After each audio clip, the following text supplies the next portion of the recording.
안녕하세요. 마을 속 재난학교에 참여하시는 시민 여러분, 저는 오늘 두 번째 지구는 없다 발표를 맡은 사단법인 자연해번연구소 오창길입니다.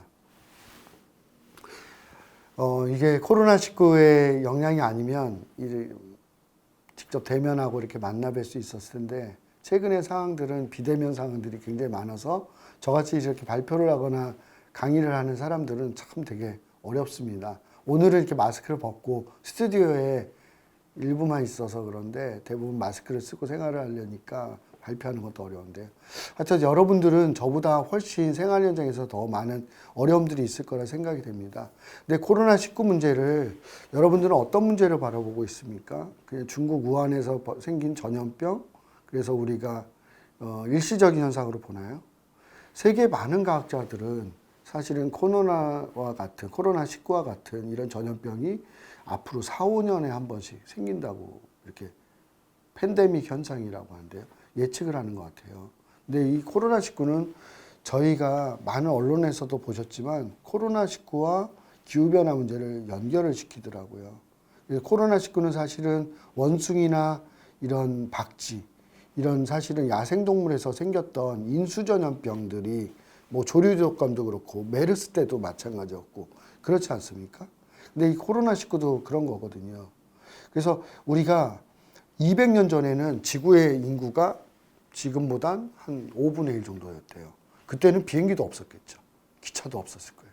사람들이 교류가 없었으니까 만약에 이번에 코로나19와 같은 전염병은 생겼다고 해도 그 도시의 사람들만 피해를 갔을 텐데, 작은 도시에서 생긴, 물론 우한이 작은 도시는 아니죠. 한 도시에서 생긴 전염병이 세계 각국에, 그래서 몇십만 명의 지금 희생을 당하는 처지가 있는데, 이런 많은 그 도시의 발달, 인구의 집중, 에너지를 사용하면서 이런 교통의 편리함들을 이루었던 우리 인간이 만든 인류 문명 사회가 결국 코로나19와 같은 이런 전염병들을 불러온 것이 아닌가, 이런 생각을 해봅니다. 자, 오늘 저는 그 산업화 근대화로 많은 이런 기후변화 문제, 200년 동안 이어졌던 이런 문제와 코로나19, 그 다음에 우리 시민들이 어떻게 행동해야 될 것인가에 대해서 이야기하려고 드리는데요.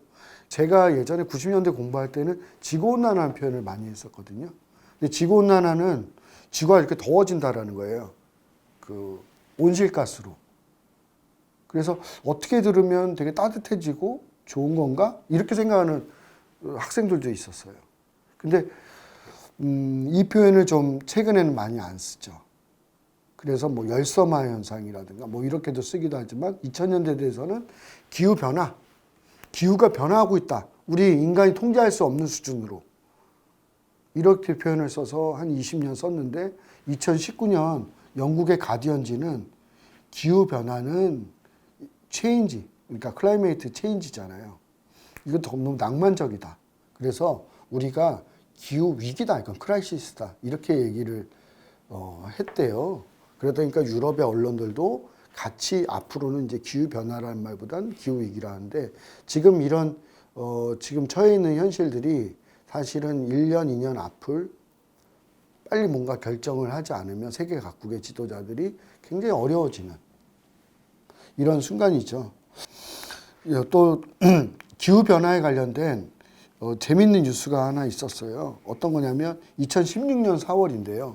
영국의 그 기후변화 전문 미디어 클라이밋 홈뉴스라는 뉴스가 있었는데요. 거기서 세계 각국의 200개국의 나라 중에서 에너지 정책이나 환경 정책들을 검토해 봤는데, 그 중에서 기후 그 악당 국가, 그러니까 기후 위기를 불러오는데 제일 앞장선 나라를 4개 나라를 뽑았대요.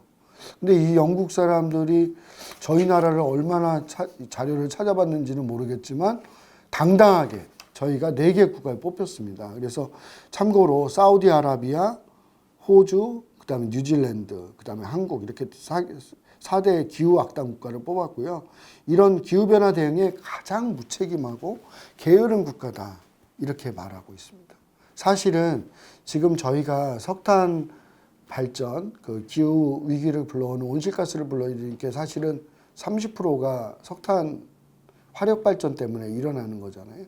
근데 거기에 보면 전체 에너지의 저희가 한 38%인가요? 이렇게 쓰고 있습니다. 선진국들이 거의 지금 10% 미만이거든요. 5% 미만이고. 그러니까 우리는 신재생 에너지 부분들을 사실은 많이 그동안 고민을 못하고 있고, 최근에 태양광 정도가 그래도 보편화되어 있다, 이렇게 보는데, 선진국들을 보면 뭐 수소에너지라든가, 그죠? 뭐 지열이라든가 풍력이라든가 이런 부분들을 좀 과감하게 많이 사용을 하고 있습니다. 그래서 이런 부분들을 하고, 그 다음에 세계적으로도 저희 나라뿐만이 아니라 많은 이런 기후 변화에 대한 노력들도 있었고 문제 제기도 있었는데, 최근에 이런 기후 변화 문제를 가지고 스웨덴의 소녀 크레타 툰베리라는 여학생이 2018년부터 학교를 가지 않고, 이런 기후 변화 상황에서 더 이상 나의 앞으로 미래가 불투명하다 해서 기후 변화 문제를 막기 위해서 우리가 파업을 해야 된다, 학교를 가지 않는 거예요. 중학생 때부터 했는데, 그래서 금요일마다 학교를 가지 않고, 학교에 가는 것보다 기후변화를 멈추는 것이 더 중요하다, 우리들의 미래가 보장되지 않는데. 사실은 온실가스는, 지금 우리 지구를 둘러싸고 있는 온실가스는 한 100년 동안 생성된 가스거든요. 지금 생성된 이런 이산화탄소도 있지만 100년 동안 누적돼서 지금 지구의 기온을 서서히 끌고 있는데, 사실은 크레타 툰베리라든가 우리 어린이들, 청소년들을 보면은 그들이 만드는 것도 일부 있겠지만 대부분 최근에 한 50년, 100년 사이에 만들어 놓은 온실가스 때문에 이런 기후변화 문제를 겪고 있는 거 아닙니까? 그래서 청소년들 입장에서는 참 되게 억울할 것 같아요. 그래서 저희 때, 그다음에 더 어르신들 보면은 이 공기는 참 좋았잖아요, 한국이. 또 세계 다른 나라들도 마찬가지였을 텐데. 그래서 이런 부분들을 부르짖는 이런 청소년들도 생겼고요. 그다음에 각국의 이런 정부도 보면은 탈석탄 이제 화력 발전 더 이상 안 하겠다 하고 선언을 했는데, 지금 당장은 좀 어렵죠. 모든 화력 발전소를 멈추는 거는 이제 지금 2020년이죠. 그래서 24년에 그 영국, 아일랜드, 이탈리아는 아예 탈석탄 화력 발전소 모두 셧다운 시키겠다, 이런 정책을 발표했고요. 유럽에 뭐 네덜란드, 덴마크, 독일 이런 나라들도 아마 30년, 40년 되기 전에는 탈석탄 화력발전소 다 멈추겠다, 이런 노력을 했습니다. 이런 것들이 있었는데 우리나라 정부의 노력은 어떤 있었을까요? 우리나라의 정부의 노력은 제가 작년에 올해 6월 5일 날 환경의 날이죠. 그때 대한민국 기체호 지방정부 기후위기 비상선언 선포식이라는 게 있었습니다. 그때 보니까 기후위기 비상상황임을 선언하고, 지구기온이 1.5도씩 상승하는 것을 억제하는 온실가스 감축 목표를 설정하고, 그 다음에 적극적으로 실천할 것을 다짐하는 모든 기초지방정부가 참여를 했는데요. 이런 것들을 속에서 이제 긴장을 한 거죠. 저희가 사실은 뭐 세계 각국 정부에서도 그렇고 국제기구에서도 그렇고 이런 부분을 굉장히 한국 정부에 요청을 하다 보니까 기초지방정부도 나섰습니다. 그 다음에 참 되게 특이한 거는 작년 7월, 올해 7월 9일이죠. 올해 7월 9일에 그 전국 시도교육감 협의회라는 게 있거든요. 교육감님들이 협의회를 해서 매달 이렇게 회의를 하는데, 거기서 환경재난, 기후위기 시대에 관련된 비상선언을 했어요. 그래서 우리가 지속가능하고 안전한 삶을 준비하기 위해서 미래 세대들에게 우리의 교육의 대전환을 이뤄야 된다. 그래서 교육의 생태화라고 우리가 표현하기도 하는데요. 그래서 낡은 이념과 교육을 혁신하고 새로운 방식의 세계의 시민이 될 수 있는 이런 전환 교육을 해야 된다. 그래서 서울시 같은 경우는 올해 봄이었던 것 같은데 조희영 교육감님이 생태 전환 교육을 하겠다 해가지고 교육청 차원에서 모든 교육과정에 이런 기후위기라든가 기후변화에 관련된 내용들을 녹아 들어가게 하는 그런 정책들을 좀 추진하고 있습니다. 그래서 우리나라 청소년들도 이것에 발맞춰서 청소년 기후행동이라는 이런 모임을 했는데, 그 청소년 기후행동에서 최근에 변호사님들 도움을 받아가지고 헌법 소원을 냈어요. 나의 행복 추구권을 침해하고 있다. 그 다음에 그 생명권을 보장받지 못하고 있다. 또 깨끗한 공기를 마실 환경권을 침해하고 있다. 그래서 이것을 국가가 보상해달라. 자, 여러분들은 어떻게 생각합니까? 지금 우리가 처해 있는 이런 현실들이 굉장히 복잡하고 어려운 문제들이 있는데요. 이런 것들을 사실은 많은 시민들은 우리 시민들의 참여로 90%는 정책이 바뀔 수 있다고 생각합니다. 사실은 여러분들이 잘 아시겠지만 친환경 생활에 대한 많은 약속들이 있습니다. 뭐 대중교통을 타야 된다, 플라스틱을 적게 사용해야 된다, 그다음에 우리 장바구니를 들고 가야 되겠다. 이런 사실은 개인의 실천도 되게 중요하지만 더 중요한 거는 국가와 지방 정부의 정책이 되게 중요한 것 같아요. 제가 한 두 가지 예를 들어보겠습니다.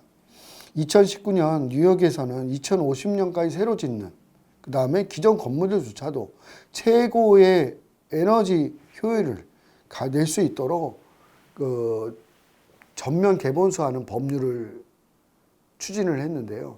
그러니까 이제 우리 그 건물주들은 굉장히 반발이 심했겠죠. 돈이 많이 드니까요.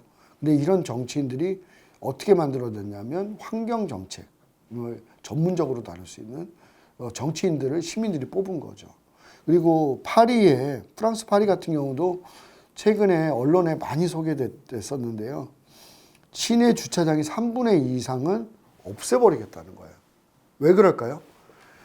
이제 대중교통을 이용해서 파리 시내로 들어오라는 거예요. 왜 그렇죠? 온실가스나 미세먼지 우리 막겠다라는 거거든요. 그래서 우리가 이런 친환경 생활에 대한 우리 개인적인 실천도 중요하지만 더 중요한 거는 사실은 환경 문제가 여태까지 많은 사람들이 이렇게 위험하다 기후변화 문제를 얘기를 했지만 이게 해결이 안 된 거는 연구된 이런 보고서들을 보니까 환경 문제가 단순히 환경 문제만의 문제가 아니라 정치 체제의 문제고 사회 문제이고 경제의 문제다. 이런 문제들을 안에서 기후위기나 기후변화 문제를 우리가 같이 풀지 못했기 때문에 사실은 지금과 같은 위기를 맞은 게 아닌가 이런 생각을 해봅니다.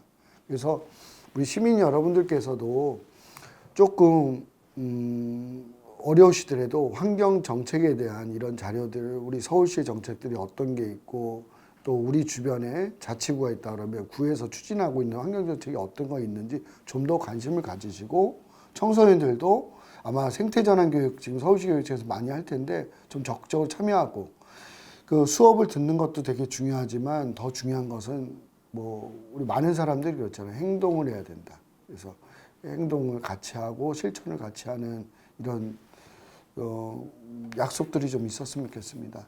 사실 두 번째 지구는 없다 내용들을 이야기하면서 우리 좀 몇 가지 생각을 해봤는데요. 좀 짧은 시간이라서 부족함 좀 있지만 그래서 잘 들어주셔서 감사합니다.